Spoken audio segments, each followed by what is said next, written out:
Channel 6 at 10, having trouble paying rent? Well, we'll tell you how you can apply for assistance straight ahead. And Augusta leaders speak with residents on the proposed budget. We'll have details as your news at 10 starts now. Live from Television Park, this is WJBF News Channel 6 at 10 on MeTV.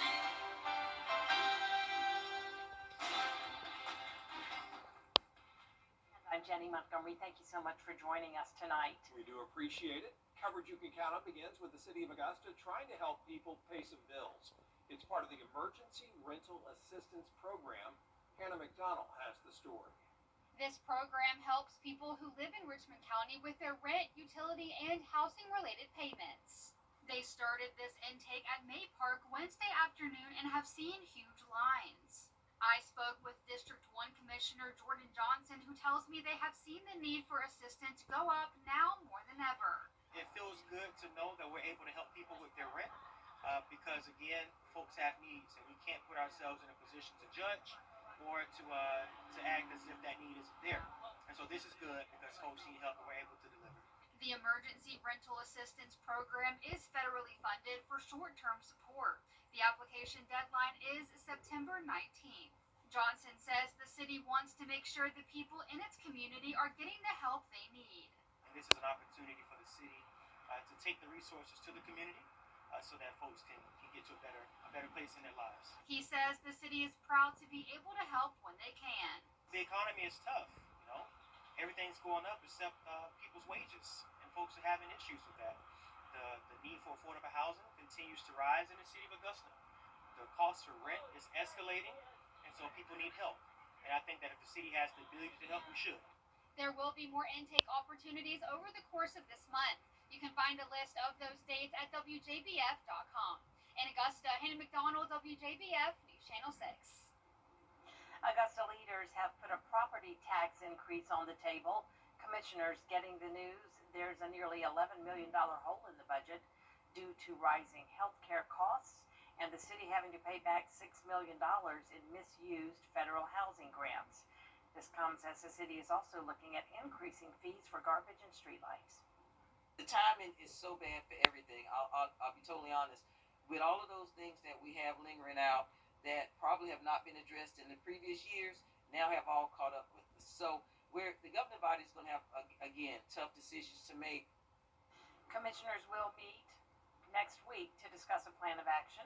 One option would be using city reserves to cover the shortfall this year. All Augusta leaders continuing to talk about money matters tonight. The administrator presenting that proposed budget for the next fiscal year. And as you can see, people turned out to have the chance to ask questions about the new financial plan. Going to be more accountable for some of the things. I know some of the concerns that some of the citizens have is what are we getting for our taxpayers' dollars? We're working in the city of Augusta to make sure that they can be rest assured that we're doing and giving them what they actually deserve, the kind of service that they deserve. However, we also want to keep in mind that it is a lot of things that we have to contemplate. It's a lot of things that we have to look at. And it's a lot of things that our governing body is going to have to consider in making a decision for 2026. To make your voice heard in the fiscal year 2026 budget, you can find a survey via a link on our website, WJBF.com. As we take a first check of our weather, Tamika Allen there, Jenna Petracci here. And Jenna, we saw a sunset tonight. Yeah, that was definitely nice for a change. Those clouds broke apart just enough to bring us a beautiful sunset and luckily nice dry weather tonight as well. Right now on Live Viper 6, we are not seeing any rain in the CSRA. Some scattered showers and storms along the coast there around Savannah and then up towards the northeast around North Carolina and Myrtle Beach and South Carolina.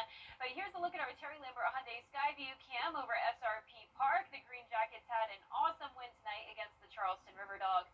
And luckily for once, no rain delay. So it was a great night over at SRP Park. We had a low of 66 this morning. Pretty cool to start the month of August. And then a high of 82, 12 degrees below normal. Right now our temperatures are in the low to mid 70s, 73 in Swainsboro, Augusta at 75. Saluda, you are at the 70-degree mark. Winds are coming in from the north a little bit higher in our northern counties up to 7 miles per hour. Calm winds down towards the south. Now tomorrow morning we'll have some patchy fog with temperatures going down into the upper 60s once again. And looking ahead, a very low chance of rain for a Thursday. Rain chances increase a little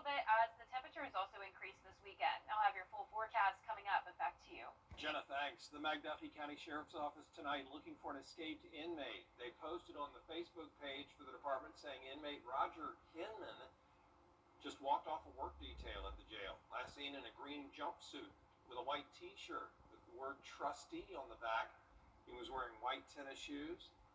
If anybody knows where Roger Hinman is, please call law enforcement where you live. The tragic death of another teenager in Richmond County has many people asking why. 14-year-old DeAndre Howell was shot to death in the parking lot of an auto parts store on Deansbridge Road Sunday. 18-year-old Demetrius McClam and 16-year-old Vincent Carter Jr. are charged with murder. A local community activist and minister says teen violence is nothing new in our community and families need to be more involved. Matter of fact, we have had things with the sheriff's office, with the judges, with others in the community, and inviting parents and all to come out. But many of them do not show. So they're going to have to be more involved in what's going on. We're going to have to get the government. We're going to have to get business. We're going to have to get what we are calling a holistic community involvement to change the problems that we have. And that is very important if we're going to help solve it. There is a call for unity rally tomorrow night. It's at 6 o'clock at the old Winn-Dixie Plaza on Gordon Highway. We do have a programming note for you now. News Channel 6 is going to air the Carolina Panthers preseason game against the Cleveland Browns on Friday night at 7, followed by Sports Stars of tomorrow and Entertainment Tonight. So we're not going to have a 7 p.m. newscast on Friday. Also, Match Game, which was supposed to be on TV at 8 o'clock Friday night, is going to be on in the wee hours of Saturday morning at 2:35. 2020, which usually comes on at 9 o'clock, is going to be on Sunday morning, 1:30 a.m. And the temperatures are warming up just the littlest bit as we go into the weekend. We'll be in the mid-80s with lower chances of rain and then higher rain chances to start next week. I'll have all the details when we return. The death of a loved one. Now, your most accurate forecast with WJBF Live Fiber 6. Welcome back. I want to start out with a special shout out to our weather kid of the week. This is Aiden from Augusta. He's 8 years old and he loves the weather so much that he's already attended weather camps at colleges. And he's originally from Florida, so he has a big interest in tropical meteorology like hurricanes. So I definitely think Aiden will become a meteorologist one day, and I hope to work with him someday here at WJBF. So Aiden, it was so great meeting you, and thank you to your mom Tabitha for setting up this visit with me. Here's a look at our Terry Lambert Hyundai Skyview cam now at Washington Road. It's a nice, dry, and quiet night. We're sitting at 75 degrees with overcast skies. A northeast breeze is coming in at 10 miles per hour. And around the CSRA, we're sitting in the 70s across the board. 70 up in Saluda, and then 5 degrees warmer in Wrightsville at 75. We have high pressure to our north, still bringing in that north wind with the cooler temperatures for this time of the year. But we also have a stationary front to our south that's still keeping some moisture around, but that moisture is mostly focused along the coastline. And we also have this area of low pressure that has developed out in the Atlantic, and that's going to help to break apart this wedge of cooler air. But you can see that high pressure is also bringing in some drier air on the west side of it. So the CSRA has that drier air in around half our area, and then notice more moisture along the coastline. So as we go into the next couple of days, if we do see some shower and storm development, it will likely be in our southeastern counties where we're closer to that moisture. Now for tomorrow, the chances of rain are very low everywhere, partly cloudy and some patchy fog in the morning with temperatures in the upper 60s. Then we're climbing into the lower 80s in the afternoon, very similar to how it's been over the past couple of days. So we've been at 82 degrees for highs in Augusta today and yesterday, and I'm going with the same temperature again tomorrow. Then we'll get up to 86 this Saturday, and then eventually, slowly but surely, climbing back into the 90s as we go into the middle of next week. Now, we are going to see some higher chances of rain on Sunday and Monday. Looks like an area of low pressure will develop in the Gulf, bringing us a surge of moisture again. But in the meantime, our futurecast showing pretty quiet weather here in the CSRA. This area of low pressure does have the chance of becoming tropical, but it's very low. And regardless of that development, it will be moving towards the northeast away from us. Here's Friday morning at 8 a.m., cloud cover, and then as we go into the afternoon and evening, like I mentioned, a little bit of a chance of rain for our southeastern counties, very spotty in nature. It won't be a washout. and we're not under any risks of flooding over the next few days to come. Now, from now through Tuesday, we're only talking around a half an inch of rain to maybe an inch and a half. It definitely could change if we do have some heavier downpours develop Sunday and Monday of next week, but not looking bad so far. Our low temperatures will be in the upper 60s tonight. Highs will be in the upper 70s to low 80s. And your 10-day forecast is showing rain chances at 20 to 30% now and Friday. And then as we go into Sunday and Monday, those will be our highest chances of rain. Temperatures eventually getting to 90 degrees this time next week. All right, thanks a lot, Good, Jennifer. thanks.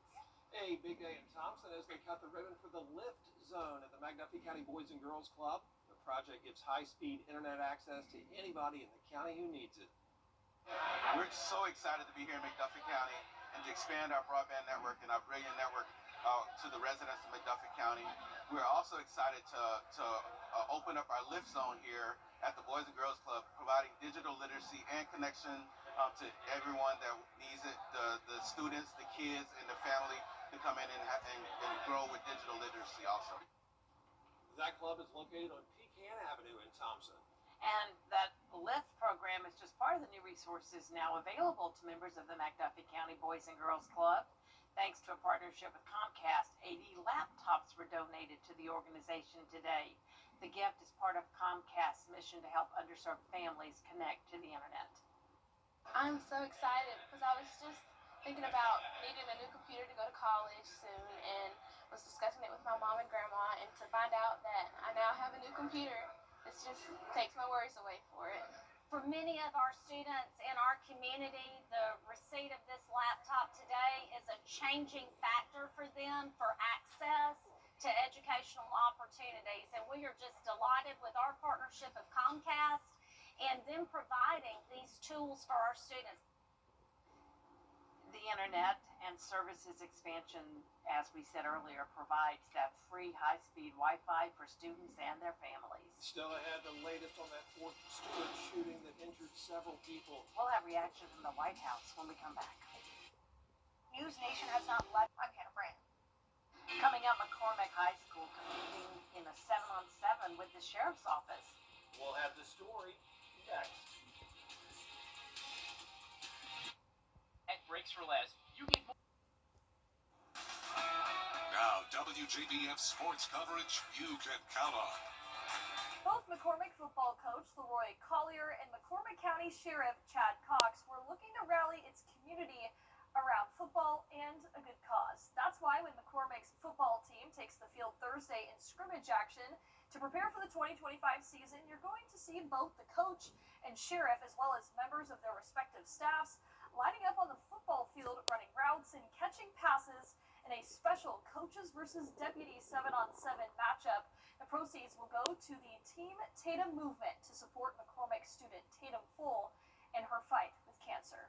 I was Tatum's teacher last year, and she was in my class, and she kind of told me she was going through something, and I always was looking for a way to try to give back. The community helped out and did certain things as well, but athletically, I wanted to make sure something happened to show the family that we're ready to step forward and accept the challenge and help with some fundraising. The lady's fighting, and we want to fight as hard as she's fighting, and we want to continue to do. And I'm excited to be here for it. You know, and it's called. This is family. This is community. The scrimmage and special team Tatum 7-on-7 starts Thursday night, 7 p.m. at McCormick.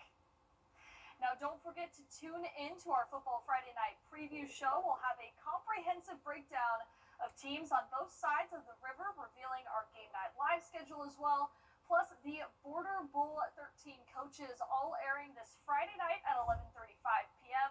Then our encore presentation on Saturday at 9:30 a.m. Well, the Georgia Bulldogs continue with their fall camp with about 3.5 weeks until their season begins.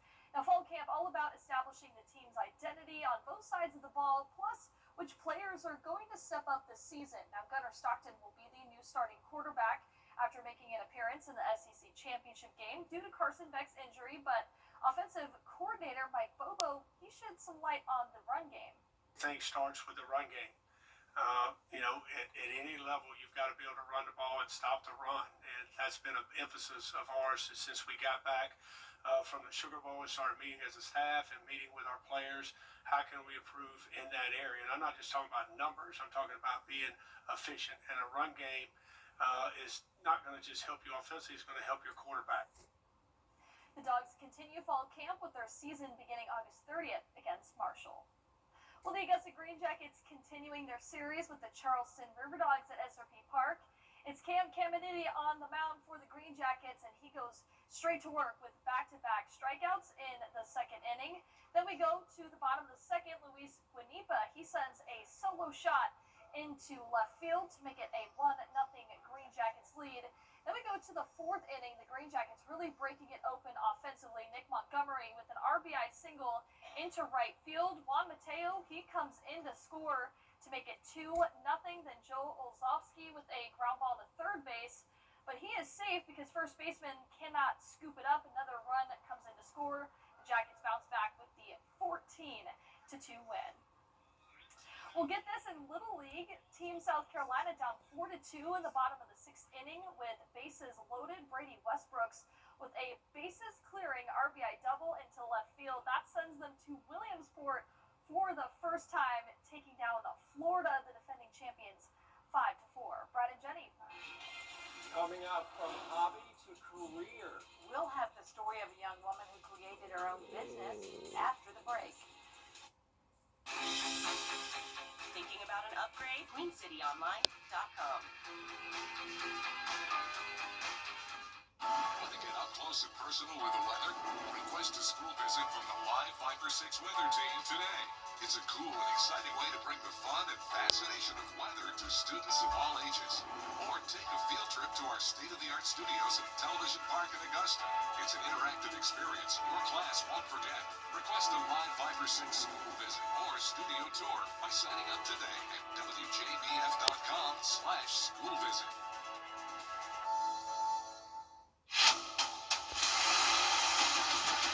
Your most watched local news is getting a big plus. WJBF 6 Plus, built for the way you watch. The CSRA's trusted news source, now on demand. Live Viper 6 weather when it matters most. Stream it anytime, anywhere. Plus, it's totally free. No subscription required. WJBF 6 Plus is ready when you are. Download it free today on your favorite streaming device. The CSRA is full of amazing women. Women who inspire. Women who innovate. Women who lead. That's why News Channel 6 brings you Women to Watch. On the last Wednesday of each month, News Channel 6 recognizes local businesswomen who are making a positive impact in our community. Nominate someone today at WJBF.com. Sponsored by Goodwill. And last but not least, a woman is inspiring some to rethink their career choices. Not going to happen. What started out as a hobby is now a full-time career. With the help of social media and many balls of yarn, her online sales are soaring. Danny New has the story. I successfully crocheted this giant possum in just 7 days. From a shockingly massive possum You can nest the flowers, I sit for hours. to any number of puppies, California's Jenna Tatu can crochet a cute plushie resembling virtually any animal. As you can see, I have fallen in love with the craft. It started with these cat sweaters after Jenna's mom bought her a crocheting book for Christmas a few years ago. It's finally time to ship my largest plushie ever. And now hundreds of online plushie sales and millions of views on social media later, this 27-year-old is working as a full-time crocheter, and she's not alone. Today I'm going to be crocheting an otter. Over the last few years, crocheting as an entrepreneurial social media opportunity has been gaining traction online. Still, for Jenna, this took a considerable leap of faith. It wasn't so long ago she was graduating with a master's degree from George Washington in project management and working as a consultant for a Big Four firm. Now I don't really use those degrees, but hey, you know, it's good to have them, I guess. You're managing a big project. It's just a possum. Yeah, it's just a possum, exactly. Jenna is selling herself a little short there, though. She was only able to expand to full-time because she figured out a way to grow her business from just crocheting stuffed animals to building patterns that people could purchase and download to copy her designs themselves, stitch by stitch. I feel like your degrees are coming out a little bit here. Yeah, you think so? Jenna says she has now sold close to 75,000 patterns online. But if you're wondering career, she says, takes more work. I'd say I'm working more now than at my corporate job, but I love it. So at this point, Jenna says it takes her 8 hours to figure out the patterns and just 1 hour to complete a crocheted regular size stuffy. Same, obviously. In New York, for ABC News, I'm Danny New. We have somebody like that in our newsroom, Yes. Rakaya. Yes, Yeah. she's right Rakaya there. is our big crocheting queen, and She she can do all of that. Beautiful work. Yeah, she's fast like that too, Mhm. which is incredible. Good time to stay indoors and crochet. Yes, especially over the past few days when we've had all this dense cloud cover and rain. Now, we are going to see a little bit more sunshine over the next few days with those rain chances going down. Still mostly cloudy tomorrow, though, with a high of 82. We're going to stay in the 80s even into early next week. The rain chances ramping up Sunday and Monday will really help to continue to limit those temperatures. But then as the rain chances go down again, we'll finally be in the 90s next week, which 90s still really not too bad for August. Is still a little bit below average. Not 100s. Yeah, far away from 100. Yeah, but we're still far away from the end of the summer. And We that's need the temps to go back up. Oh, man. Well, Maybe but not is 100 it? though. Yeah, not 100. Yeah. Double digits. We'll take that. Thanks for watching. Back at 11. Hogan's Heroes is next, right here on TV. Have a great night.